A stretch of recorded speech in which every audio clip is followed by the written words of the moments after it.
Apa yang menjadi permohonan hak dari masyarakat Prerenan lewat konsultan hukumnya yang sekarang diagendakan untuk sidang perdana PT-UN terhadap lahan negara yang ada di wilayah Prerenan. Sebagai wakil rakyat sudah tentu kami juga memantau kinerja dari pemerintah bahwa tanah negara itu memang kalau kita lihat dari tanah-tanah yang ada dan regulasi aturan yang diturunkan di desa adat selaku masyarakat adat sesuai dengan Perda Nomor 4 Tahun 2019, setiap desa adat berhak untuk mengatur wilayahnya sendiri. Nah, di situ juga ada tanah negara, desa adat sebelum-sebelumnya bisa memohon lahan itu sesuai dengan aturan Undang-Undang Agraria. Nah, seiring dengan aturan yang diturunkan oleh Kementerian Mendagri kepada kepala daerah yang ada di seluruh Nusantara, bahwa kepala daerah diberikan kewenangan juga memohon dan mengatur wilayahnya sendiri selaku kepala wilayah, kepala daerah. Nah, yang rasa di sini ada aturan main yang perlu kita duduk bersama. Nah, tergantung kita lihat dari keinginan masyarakat itu untuk kepentingan apa. Pemerintah juga memohon dan menguasai lahan itu untuk kepentingan apa.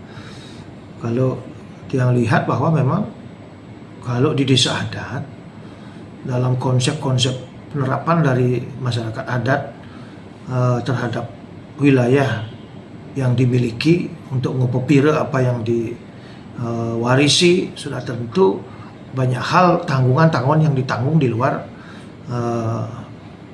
bantuan-bantuan yang turun yang bisa dibantukan kepada ngopopire periangannya sendiri.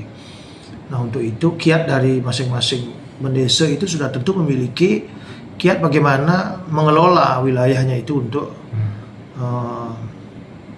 memberikan potensi-potensi yang ada untuk memberikan kontribusi terhadap pengelolaan itu. Nah, di pemerintah daerah juga dituntut bagaimana mengelola aset-aset daerah yang ada, ya tentu ya untuk memenuhi kebutuhan rumah tangga daerah yang sama. Juga kita ketahui bahwa pemerintahan adat, pemerintahan daerah semestinya ini yang perlu kita bersama yang selaku wakil rakyat, karena bukan di daerah Prerenan saja memohon hak seperti ini. Jujur aja saya sendiri juga selaku wakil rakyat dan selaku bendesa adat saat ini masih menjabat, ya masih melihat situasi begini belum jelas. Nah, kalau saya, pemerintah daerah terhadap lahan-lahan yang ada di wilayahnya lebih baik segera untuk dibuatkan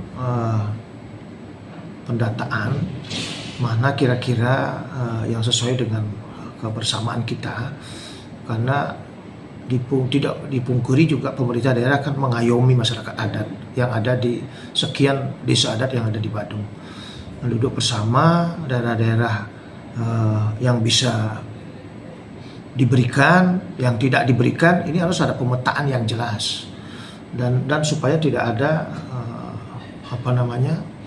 tumbang tindih permohonan yang walaupun aturan masing-masing menguatkan diri sendiri kan begitu. Nah, ini yang rasa perlu kejelasan, perlu duduk bersama, perlu dipanggil di suatu wilayah daerah desa adat di mana kira-kira desa adat membutuhkan lahan negara yang dipakai untuk kepentingan agama, kepentingan adat. Itu kan tidak boleh juga dilupakan dan dikesampingkan oleh pemerintah, karena kita selaku pengayom daripada mereka. Nah, desa adat juga harus mendata wilayah-wilayah mana yang sudah cukup untuk dikuasai dan dimohonkan, tidak serta-merta semua harus dikuasai dan dijadikan aset desa adat. Nah, ini dari pemerintah daerah juga yang rasa agar tidak terus terjadi permasalahan-permasalahan seperti ini. Setiap permohonan yang tumbang tindih sekarang ini, bahwa satu sisi kita di masyarakat adat, desa adat memiliki hak, diberikan hak karena sudah real, memang dulu pernah dimohon dan bisa menjadi aset dari lahan negara yang dimohon. Yang rasa dari Badan Pertanahan tahu persis ini. Nah sekarang memang pemerintah daerah sekarang dengan aturan yang turun, nah itu dipakai acuan oleh Bapak Bupati bahwa Pak Bupati juga berhak untuk hal tanah itu. Yang saya jelaskan di sini bagaimana di lapangan menerapkan kerukunan kita, karena kita tidak bisa pungkiri desa-desa adat yang ada sekarang ini diberikan kewenangan untuk mengaturnya sampai di mana, kan begitu. Nah ini harus selaras, harmonis kita. Kalau bisa kita turun, nggak perlu saya wakil rakyatnya diajak turun melihat apakah permohonan desa adat terlalu kebablasan, memohon semuanya sudah diberikan tetapi lagi memohon yang lebih luas. Nah itu perlu kita lihat, kita cek bersama, dan kegunaannya mohon ini untuk apa, kan gitu. Nah pemerintah juga, saran saya lahan-lahan yang dikerjasamakan, karena dilihat ada kerjasama lahan-lahan itu sebelum menjadi aset daerah yang sudah jelas di BPKAD, masuk di catatannya, sudah masuk daftar BPKAD. Saya rasa lahan-lahan yang jelas itu bisa dikerjasamakan. Nah kalau lahan yang belum masuk daftar catatan di BPKAD, tidak bisa serta-merta langsung ada pernyataan yang dibuat oleh pemerintah bahwa ini sudah dilegalkan, sudah diberikan izin dan sudah mendapat rekomen dari pemerintah daerah. Inilah sering terjadi ketimpangan, hanya selembar kertas yang ditandatangani sudah bisa melegalkan bahwa lahan itu sudah bisa dibangun.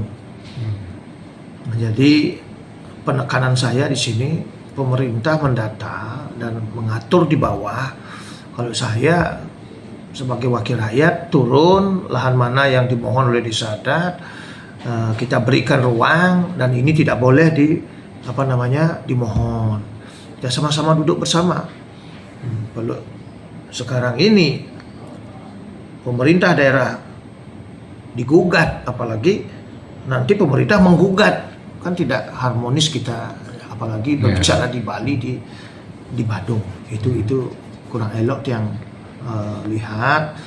Nah mudah-mudahan dengan kejadian gugatan dari masyarakat Pererenan melewat PT UN ini menjadi acuan kepada desa-desa adat yang ada di Bali, mana saja permohonan-permohonan yang bisa terrealisasi dan mana-mana saja pemerintah daerah bisa merealisasinya dengan duduk bersama, dengan membangun Badung dengan kebersamaan ini. Yang rasa itu yang dapat saya sampaikan selaku wakil rakyat yang ada di wilayah Badung.